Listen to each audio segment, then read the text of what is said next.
This is Henry River Mill Village. It was thriving of success in the early 1900s from its yarn and cotton mill. From about 1905 when it was built until 1960, it was occupied by about 35 Mill Village cottages. Today, Henry River Mill Village only occupies about 21 of those 35 houses. Those houses were either burnt down, tore down, or struck by lightning and then burned down. My name is Karen Robinson, and I have lived in Hildebrand or the Hildebrand area all my life, except when I went to ASU to college. I've known about the old Mill Village ever since I was small, because my family is from this area, and we would go through the Mill Village. My mother shopped at the store. I went to school with children who came from Henry River, so I've known about it all my life. The ideas of this yarn and cotton mill village were thought up by Michael and Albert Rudisill, then a few years later joined by David and Marcus Adderholt. In 1977, just a few years after being sold to Wade Shepherd, the mill itself burned down. I actually got a chance to meet someone who lived there.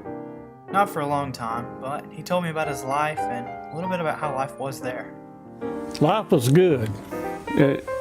Most people don't want to think of a trashy mill village as good life, but life in Henry River was great. Robert D. Fleming, I live here in Vail now, but I used to live in Henry River from the time I was 4 till about 26, 71. I was born in 43, so that puts me about 20-something when I got married and left. I went to service in 66, come back in 69. Dated Brenda a few years. When we got married, we've been married since. Top of the hill where all the trees is at, that used to be cleared. Had a good red mud ball field. Mr. Idaho, before he lived in the big White House. And he was over the mill itself, and he would buy us baseballs, softballs, gloves, bats, whatever we needed. From about 2000 to 2011, the mill village was almost forgotten. In 2011, Lionsgate Entertainment started scouting out for a location on a project they were working on. The code name for this project was Artemis.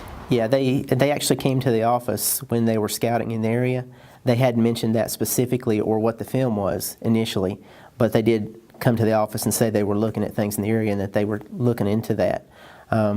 So yeah, and eventually we found out what it was. You know, when you've got a small town, and it's not hard for word to get around pretty fast once somebody gets the information. If you haven't guessed it yet, these are the grounds that Katniss Everdeen or Jennifer Lawrence stood on for the filming of District 12 in The Hunger Games. The people from the film company did contact the town, and they did tell us that they were coming in to do some filming. They asked us questions about, you know, where the people could eat, you know, where they would stay, they could use as a staging area, and they also said they did not want this to be broadcast. So they asked us to keep it quiet, and we did. It's put Hildebrand on the map.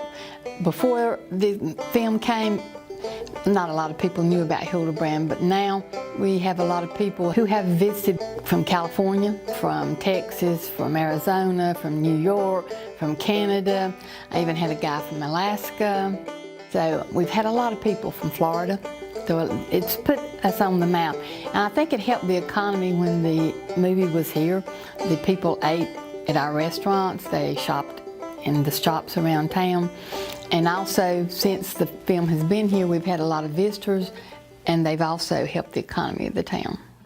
This town had long been forgotten, but just by filming a simple movie, it brought this old mill village back to life. I asked Mr. Fleming if he had seen the movie, and if he had seen anything from the movie that he remembered from his childhood. I've seen it, but it don't show a whole lot, just a few different little places I can pick it out. The film, it brought something that sat there for 20 years nobody paid any attention to, and now people come, even now these people come and look at it.